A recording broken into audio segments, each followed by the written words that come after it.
चले जी आए अपनी रूटीन की तरफ वापस आते हैं। ईद ख़त्म हो गई है और घर के काम तो कभी ख़त्म हो ही नहीं सकते, सारी ज़िंदगी काम ख़त्म नहीं होंगे हमारे लिए। अच्छा, जिन लड़कियों ने हेल्पर नहीं रखी हुई और वो अकेले घर को कैसे मैनेज करती हैं, आज मैं आप लोगों को बताऊंगी। आज ना बस ईद ख़त्म हो गई हुई थी और मेरी ये रूटीन थी कि आज मैं अपने घर की थोड़ी सी डीप क्लीनिंग करूँगी, क्योंकि ईद के पास आके मैंने सारा घर साफ़ किया था। अच्छा, बाहर से बहुत ज़्यादा गर्मी आ रही थी, मौसम थोड़ा सा ना बहुत गर्म हुआ हुआ है। अच्छा, पहले ऐसा था कि मौसम थोड़ा ठीक हो गया था, लेकिन फिर भी मौसम ज़ाहिर है गर्मी वाला है। तो यहाँ से ना खिड़की से बाहर से धूप आती थी और गर्मी आती थी, इसलिए फिर मेरा दिला कि जो बेड है ना ये सामने खिड़की की तरफ लगा देती हूँ, और ये जो अलमारी मैंने साइड पे दीवार के साथ लगाई हुई है ना, इसको दोबारा पीछे बैक साइड पे ना हमारा थोड़ा सा एरिया है, वॉशरूम की साइड पे जाना हो या वगैरह या ड्रेस वगैरह चेंज करना हो तो पीछे ना हमारा एक स्टोर है, लेकिन वो स्टोर नहीं है, बस छोटा सा कह लें कि बना हुआ है। तो उधर ना सारी हवा जा रही थी और हमारा रूम भी ना काफ़ी बड़ा है, जिसकी वजह से कूलिंग जितनी भी थी वो सारी इधर उधर जा रही थी। मेरा ये दिल था कि आज इन सारी चीज़ों को बंद करती हूँ कि ज़ाहिर है ऊपर वाले पोर्शन में हम लोग रहते हैं, और जो ऊपर वाले पोर्शन में रहते हैं ये चीज़ रियलाइज़ कर सकते हैं कि गर्मी ऊपर कितनी ज़्यादा है। अच्छा, मेरा हंडिया बनाने का दिल नहीं कर रहा आजकल के, बाहर इतनी ज़्यादा गर्मी है, कौन बाहर निकल के जाए। मुझे कल किसी ने कमेंट किया था कि आप जब एसी ऑन करती है ना तो आप उसी टाइम लगा दिया करें, फिर 4 घंटे चलने दिया करें, क्योंकि जब आप ऑन करती हैं तभी 1 यूनिट काउंट होती है। तो मुझे पहले इस चीज़ का आइडिया नहीं था, उनका मैं शुक्रिया अदा करती हूँ, बहुत ज़्यादा शुक्रिया, आपने मुझे इस बात का बताया। तो मैं कोशिश करती थी कि मैं थोड़ी देर के लिए एसी लगा के कमरा ठंडा कर दूँ, लेकिन वैसे कमरा ठंडा होता ही नहीं है, गर्म हवा ही पंखा दे रहा होता है। तो ये मैं अकेले ही बैठ इधर करी थी, मेरे हस्बैंड घर से बाहर गए हुए थे, हर बाहर कोई काम कर रहा था। हाँ, वो मैंने उससे बोला कि पाइप लगा के ना आप टब भर दो, मैं बाहर से फिर सेन वगैरह धो लेती हूँ। अभी तकरीबन टाइम था कोई 5 बजे का, क्योंकि सारा दिन आज बाहर हीट व्यू था बहुत ज़्यादा, और मैं नेट पे भी देख लिया था। हमने नाश्ता किया, खाना हमने कोई नहीं खाया था, क्योंकि मेरे हस्बैंड जो थे ना वो घर ही नहीं थे, तो फिर हमने जो लेट नाश्ता किया था इसलिए हमने अभी तक कुछ भी नहीं खाया। तो मेरा ये दिल था कि मैं जल्दी से सफाइयाँ करके ना फिर हंडिया बना लेती हूँ। मेरा ये दिल है कि आज ना मैं बिरयानी बना लेती हूँ, क्योंकि काफ़ी टाइम हो गया, मेरा बहुत ज़्यादा दिल कर था बिरयानी खाने का। तो यहाँ से बस मैं झाड़ू लगाऊंगी, मैंने रूम की थोड़ी सी सेटिंग चेंज करनी है तो वो कर लेती हूँ। और ये जो कर्टन्स आप लोग देख रहे हैं इनको इग्नोर करना है, क्योंकि मैंने ना अभी दूसरे लगाने थे धो के, मैंने कहा ईद के बाद धो के लगाऊंगी। तो यहाँ पे बस मैंने सेटिंग वगैरह चेंज कर ली थी और उसके बाद मैं झाड़ू लगा रही थी। अच्छा, ये झाड़ू मैं डेली लगाती हूँ, पता नहीं ये एक दिन झाड़ू नहीं लगाया और इतना गंद निकल आया है। तो ये ज़ाहिर है जब पंखा लगा होता है ना तो बेड के नीचे ये रैपर वगैरह चले जाते हैं, या कोई, मैं तो अपने बेटे को ये कहती हूँ कि डस्टबिन में जो है ना जो भी खाना होता है, जो चीज़ भी रैपर होता है उसको डस्टबिन में फेंका करें। लेकिन ये कुछ टिश्यू वगैरह थे और कुछ चीज़ें वगैरह नीचे गिरी हुई थी, तो मैंने कहा कि चलो जल्दी जल्दी से ना साफ़ कर देती हूँ और जो चीज़ें इधर से उधर हुई हैं इनको अपनी जगह पर रख देती हूँ। अस्सलाम वालेकुम, कैसे हैं आप सब लोग? उम्मीद करती हूँ आप सब ठीक ठाक होंगे, वैसे भी होंगे, अल्हम्दुलिल्लाह से मैं भी ठीक ठाक हूँ। तो यहाँ पे जी मैंने अपने रूम की थोड़ी सी सेटिंग चेंज कर ली थी, और जो थोड़ा बहुत काम गंद पड़ा हुआ था ना, मेरा दिल था पहले मैं धो लेती हूँ। फिर मुझे याद आया कि मेरा बेड और मेरा फर्नीचर ख़राब हो जाएगा धोने से ना, ज़ाहिर है लकड़ है तो ये ख़राब हो जाती है।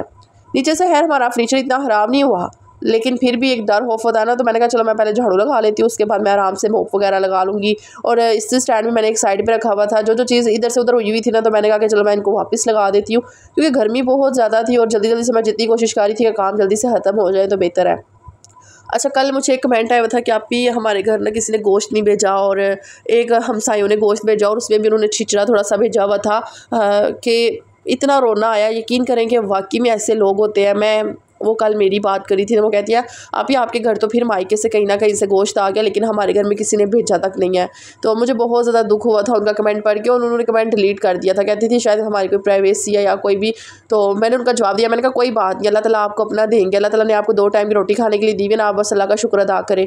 ये लोग होते हैं ना, ये फार्मेलिटियाँ पूरी कर रहे होते हैं और ये बस अपने दिखावा कर रहे होते हैं कि जी हमने इतनी कुर्बानी कर दी और इतने जानवर हमने ज़िबा कर दिए हैं।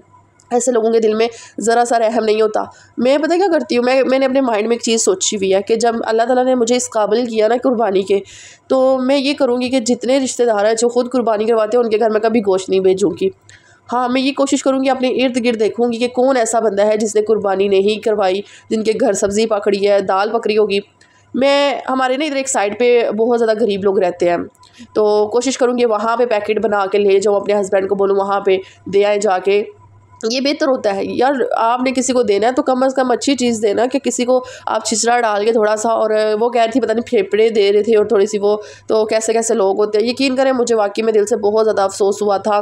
तो कोई बात नहीं, अल्लाह ताला आपको अपना देंगे। आप 2 टाइम की रोटी खा रही हैं, अल्लाह का शुक्र अदा करें। बाज़ार से चिकन मंगवा लें, चिकन बना के खा लें, अपने दिल को छोटा मत किया करें। इसी तरह मैं मेरी कोई कोशिश है, क्योंकि यार मैंने जब से उनकी बात सुनी ना मुझे बहुत ज़्यादा दुख हुआ और मैं वाकई में बड़ी डिसपॉइंट हुई थी। और दूसरा मैंने ये कहना था कि कोशिश किया करें जब ईद होती है ना, कब्रस्तान का चक्कर लगा के आया करें, कब्रस्तान जाया करें। मेरी अम्मी की डेथ हुई हुई है तो मैं खुद नहीं गई, लेकिन मेरे हस्बैंड जाते हैं और मैं कोशिश करती हूँ कि अपने बेटे को भी आप भेजा करो अपने हस्बैंड के साथ, ताकि उसको भी पता चले कि किस किस रिलेटिव की ये कब्र है और किसकी नहीं है। क्योंकि आजकल दुनिया इतनी ज़्यादा गुम है मोबाइलों में या वैसे ही एक्टिविटी में, लेकिन कभी भी कब्रस्तान का चक्कर लगा के नहीं आते। तो अल्हम्दुलिल्लाह से मेरे हस्बैंड के अंदर ये बहुत अच्छी आदत है कि उन्होंने जो ही ईद की नमाज़ पढ़ी है साथ उन्होंने कब्रस्तान का चक्कर लगा के आना है।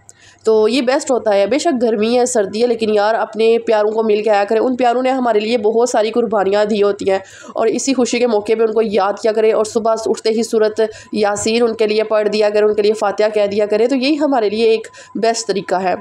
तो उसके बाद जी मैंने कहना था कि जैसे ही हमारे घर में कोई मेहमान आ जाता है या आप किसी के घर मेहमान बन के चले जाते हैं ना, तो किसी के लिए ज़हमत बन के ना जाया करें। हमेशा याद रखें, रहमत बन के जाया करें। बाज़ दफ़ा लोग होते हैं ना कि यार वो बड़े परेशान हो रहे होते हैं, आप थोड़ी देर के लिए उनके घर जाएं, ना कि आप उनके घर पूरी पूरी फैमिलियाँ लेकर चले जाते हैं, अपने बच्चे लेकर चले जाते हैं, तो लोग बहुत ज़्यादा डिसपॉइंट होते हैं। ये कमेंट मुझे आया हुआ था कि आप, ये हमारी ईद है और हम लोगों ने कुर्बानी नहीं की, लेकिन हमारे सारे बच्चे और क्या हर बंदा हमारे घर आया हुआ था, हम लोग कैसे मैनेज करें हमें खुद नहीं पता।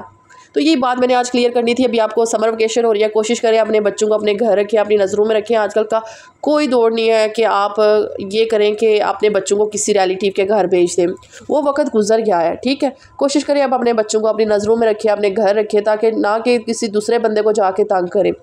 उसके बाद एक स्टोरी मैंने आप लोगों के साथ छोटी सी शेयर करनी थी, साथ साथ सफाइयाँ होती रहेंगी। कि किसी ने मुझे ये स्टोरी शेयर की थी कि अल्हम्दुलिल्लाह अल्हम्दुलिल्लाह, अल्लाह पाक का जितना शुक्र अदा करूँगा मैं कि अल्लाह ताला ने मुझे एक बेटा दिया हुआ है। मैं अपनी बेटियों के लिए बहुत ज़्यादा रोती थी, बहुत ज़्यादा परेशान होती थी। तो उन्होंने मुझे कमेंट किया कि आप ही, मैंने भी ये स्टोरी कल परसों ही किसी से सुनी है और मैंने सोचा चले आपको भी बता देती हूँ। तो वो मुझे स्टोरी बता रही थी, कहती थी कि एक बंदा था, उसके घर औलाद बिल्कुल भी नहीं थी और 10-15 साल गुजर गए, उनके घर औलाद ही थी, लेकिन वो अपनी बीवी के साथ बहुत ज़्यादा अच्छे थे, बहुत ज़्यादा अपनी बीवी से प्यार करते थे। लेकिन एक दफ़ा उन्होंने वैसे ही बीवी से छुप के ना बाहर शादी कर ली अपनी औलाद के लिए। जब उन्होंने शादी कर ली ना, अल्लाह ताला ने उनको एक साल में एक बेटी, दूसरे साल में दूसरी, तीसरे साल में तीसरी और चौथे साल में अल्लाह ताला ने उनको बेटा दिया। कहती है अल्लाह ताला ने उनको 4 बच्चे दिए और कहती है अभी बच्चा कोई 1.5 माह का होगा तो उनको हार्ट अटैक हो गया। ज़ाहिर है, कहती है बीवी को तो उन्होंने बोलना बिल्कुल कम कर दिया, मिलना कम कर दिया, बीवी की तरफ आते ही नहीं थे, जो पहली बीवी थी उनकी, जिसने मुश्किल टाइम पे उनका साथ दिया था। तो वो कहती हैं कि जब दूसरी बीवी ने क्या किया, आहिस्ता आहिस्ता करके घर का सामान, जेवर जो कुछ भी था वो बेचना शुरू कर दिया, कोई पैसे उनके पास नहीं बचे। और अब क्या होता है कि वो भीख मांग के ना लोगों के घरों से काम करके वो पैसे कमा रही है। तो इसलिए कहते हैं कि अल्लाह ताला के साथ ज़िद ना लगाया करें, अल्लाह ताला के साथ कभी वो चीज़ ज़िद ना किया करें कि अल्लाह ताला अब भी मुझे चाहिए, अब भी मुझे दे देना। आपको पता है कि अल्लाह ताला बेहतर जानते हैं कि आपको वो चीज़ कब देनी है। तो उन्होंने मुझे मोटिवेट किया, उन्होंने मुझे कहा कि आप ही, हो सकता है कि जो अल्लाह ताला आपको देर से दे रहे हैं या अल्लाह ताला आपसे कोई चीज़ छीन रहे हैं, इसी में आपकी कोई बेहतरी है, जो आपको नज़र नहीं आ रहा मैं भी अल्लाह ताला को नज़र आ रहा है। तो उनकी बातों से मुझे एक मोटिवेशन मिली और मुझे बहुत सुकून मिला, मैं बहुत रिलैक्स हो गई कि हो सकता है कि वाकई में अल्लाह ताला हमारे लिए देर कर रहे हैं, लेकिन हो सकता है अल्लाह हमें बेहतर दे। हम एक फूल मांग रहे हैं ना, अल्लाह ताला हमें फूलों का गुलदस्ता दे सकते हैं, ये भी तो हो सकता है ना। तो इसलिए फिर अल्लाह ताला के साथ ज़िद नहीं करनी चाहिए कि ये दे दे, अल्लाह पाक दे दे। फिर वो ज़ाहिर है जो चीज़ मैं ऐसे ही हूँ, मैंने अभी मेरी जो पहली बेटी हुई थी ना, उसमें भी मैंने बहुत ज़्यादा दुआएं मांगी, बहुत इंजेक्शन लगे, उसमें तो बड़ी डिप्रेशन में चली गई थी मैं। चले कोई नहीं, बस अल्लाह पाक बेहतर करेंगे। उसके बाद यहाँ पे हमारे रूम की होगी थी डीप क्लीनिंग, मैंने अपने घर में मोप भी लगा लिया, झाड़ू भी लगा लिया और साथ सेटिंग भी चेंज कर ली। रूम अल्हम्दुलिल्लाह से बड़ा साफ़ सुथरा नीट क्लीन हो गया था। मैंने थोड़ी सी स्प्रे की थी क्योंकि मच्छर भी इस टाइम पे आना शुरू हो जाता है, तो मैं थोड़ी सी स्प्रे कर लेती हूँ तो मच्छर गायब हो जाता है, ना ही मक्खी और ना ही मच्छर। अच्छा, आजकल बहुत ज़्यादा मक्खियाँ आई हुई हैं, तो ये एक स्प्रे मिलती है, ये 800 रुपये की, मेरी तकरीबन ये 3 माह निकाल गई है। तो आप भी थोड़ी सी किया करें स्प्रे, और ये थोड़ी सी स्प्रे करेंगे ना, मच्छर भी भाग जाएगा और मक्खियाँ भी भाग जाएगी। और ये जो दूसरे आइटम्स वगैरह होते हैं ना, ये फजूल किस्म के होते हैं, लेकिन ये स्प्रे सबसे बेस्ट है। तो यहाँ पे मैंने नाते लगाई हुई थी, साथ साथ बाहर बहुत ज़्यादा गर्मी थी, मैंने कहा जल्दी जल्दी से काम ख़त्म कर लेती हूँ, फिर मेरे हस्बैंड आ जाएंगे, वो बोलेंगे कि अभी आपने इतनी लेट काम शुरू किया है। ज़ाहिर है यार बाहर बहुत ज़्यादा गर्मी थी, तो मेरा दिल था कि अभी मैं बस बिरयानी बनाती हूँ और जल्दी जल्दी से मैं बाहर से भी झाड़ू लगा लेती हूँ। अभी मैंने कुछ बर्तन वगैरह पड़े हुए थे वो भी धोने थे। अच्छा बाहर परिंदे आए हुए थे ना, मैंने परिंदों के लिए ना थोड़ा सा गोश्त वगैरह निकाल के रखा होता है। तो ये ना बाज़ दफ़ा मैं आप लोगों को एक बात बताऊँ, जो नेक जिन्नात होते हैं ना, वो कभी भी ऐसा गोश्त नहीं खाएंगे जो आपके घर में ऐसे ही पड़ा होगा, या उनको वो कभी गंद में मुँह नहीं मारेंगे। जो नेक जिन्नात होते हैं और उनको आप साफ़ सुथरा खाना दिया करें। अपने छत पे कोशिश किया करें कि एक परात में ना आप साफ़ सुथरा सालन थोड़ा सा उबाल करके ना रखाया करें, चावल रख दिया करें, रस रख दिया करें, रोटी रख दिया करें। ये जो नेक जिन्नात होते हैं ना, वो ये चीज़ें खाते हैं। थोड़ी बहुत भी इन्फॉर्मेशन मैं आप लोगों के साथ शेयर करती हूँ ना, ये मैं आप लोगों को इसलिए बताती हूँ कि मेरे भाई अल्हम्दुलिल्लाह से आलिम है और वो साथ साथ स्टेटस भी लगाते हैं, साथ साथ बातें भी ग्रुप में बताते रहते हैं ना, तो मुझे वहाँ से नॉलेज हो जाती है कि चलो यार मैं आप लोगों के साथ तक ये बात पहुँचा दिया करूँ। उनका भी एक यूट्यूब चैनल है, तो वहाँ पे वो इस्तिखारा करते हैं, वज़ाइफ बताते हैं और जो भी जिसको मसला होता है वो सारा कुछ बताते रहते हैं। मैं यही है कि मैं आप लोगों के साथ छोटी छोटी भी बात शेयर करूँगी ना, हो सकता है आपको उससे फ़ायदा मिल जाए। ये सदका जारिया बन जाता है। आप कोशिश किया करें कि अपने छतों पे पानी आजकल बहुत ज़्यादा रखें, साफ़ सुथरा पानी रखें, साफ़ सुथरी परात जो मिलती है उसमें खाना रखा करें, दाना पानी रखें, बहुत ज़्यादा स्वाब मिलेगा। मैं कहती हूँ आपको इतना स्वाब कभी नहीं मिलेगा जो ये आप सदका जारिया कर देंगे। बाहर बहुत गर्मियाँ, आजकल लोगों के अंदर एहसास मैंने देखा है ना, बहुत ज़्यादा कम हो गया है। मैं जब स्कूल जाती थी ना, तो मैं देखती थी रास्ते में लोगों ने छबील लगाई होती थी, गर्मी होती थी ना, तो तब मुहर्रम भी होता था। मुहर्रम से पहले ही आप लोग छबील लगानी शुरू कर दिया करें। आप कोशिश किया करें कि रूह अफ़ज़ा या ठंडा पानी, जूस जितना भी हो सकता है। ये जून का महीना बहुत ज़्यादा गर्म है, अपने घर के बाहर कूलर रख दिया करें। तो ये बड़ा एक आजकल हुआ है कि यार मैं कल परसों अपने भाई और भाभी के साथ जब गई ना गुजरात, तो हमें रास्ते में बड़ी प्यास लगी हुई थी, क्योंकि जो उधर का पानी है ना बहुत ज़्यादा प्यास वाला, मीन के उनके पानी से बहुत प्यास लगती है। हमारी प्यास ख़त्म ही नहीं थी हो रही। हम लोग वापसी पे आए, हम लोगों ने वहाँ से लेमन का जो जूस था वो पिया, शिकंजी पी, लेकिन कोई नहीं असर हुआ। फिर थोड़ा सा आगे आए, फिर प्यास लगी, फिर भाई ने गाड़ी रोक के पानी लिया, फिर हमें गर्मी लगी। इतनी शदीद गर्मी थी, इतनी पंजाब वाली साइड पे गर्मी थी ना। तो ऐसे लोगों ने रास्ते में वैसे कूलर वगैरह लगाए होते हैं, या कोशिश करें कि इस मौसम में लगाएं। जो आपने मुहर्रम में जाके लगाने हैं वो अभी से लगाने शुरू कर दें। मैं भी ये कोशिश कर रही हूँ कि अल्लाह ताला मुझे थोड़ा सा कामयाब कर दे। मैं अपने घर के दरवाजे के बाहर एक वाटर कूलर ज़रूर लगा दूँगी, सदका जारिया। मेरा दिल करता है मैं अपनी अम्मी के लिए जो है ना, उनके नाम पे ये कूलर, वाटर कूलर लगा दूँ। गर्मी बहुत ज़्यादा होती है, बच्चे छुट्टी टाइम यहाँ से गुजरे होते हैं और दरवाज़ा ला करके पानी मांगते हैं और कह रहे होते हैं पानी पीना है। तो वो ये होता है कि आप कूलर लगाया हो ना, तो जो गुज़रता बंदा पानी पी लिया करे, तो आपको स्वाब का स्वाब मिलेगा। आजकल दुनिया इस चीज़ों को सोचती नहीं है, इन चीज़ों को सोचती है। लोग कहते हैं जी ब्रांड के कपड़े पहन लेते हैं, ब्रांड के जूते पहन लेते हैं और ब्रांड की घड़ियाँ पहन लेते हैं, बस यही हमारे लिए बेस्ट है। अपनी आखिरत की बंदे को तैयारी करनी चाहिए, ना कि यार इन चीज़ों की। क्योंकि ये कल परसों वो जो बच्ची थी सना यूसुफ, उसका बहुत ज़्यादा अफसोस हुआ है, बहुत ज़्यादा। वो भी तो अपने माँ बाप की लाडली थी ना। एक अपने आप को उसने बिज़ी किया हुआ था, एक सोशल लाइफ में थी वो। लेकिन कोशिश किया करें कोई ऐसा काम भी कर जाए जिससे दुनिया आपको याद रखे। दुनिया क्या, आप कोई नेकी का काम कर जाएं, सब कुछ इधर ही पड़ा रहेगा। तो इसलिए मैं कहती हूँ कि मैं साथ साथ आप लोगों से कोई ना कोई बात शेयर करती रहा करूँ। तो उसके बाद यहाँ पे अल्हम्दुलिल्लाह से मेरा घर हो चुका था साफ़ and neat and clean. Room हो गया हुआ था हाल। फिर मैंने आगे बाहर से झाड़ू लगाया। मोप नहीं लगाऊंगी, गर्मी बहुत ज़्यादा लगी हुई थी, क्योंकि मैंने बहुत बड़ी चादर ली हुई थी।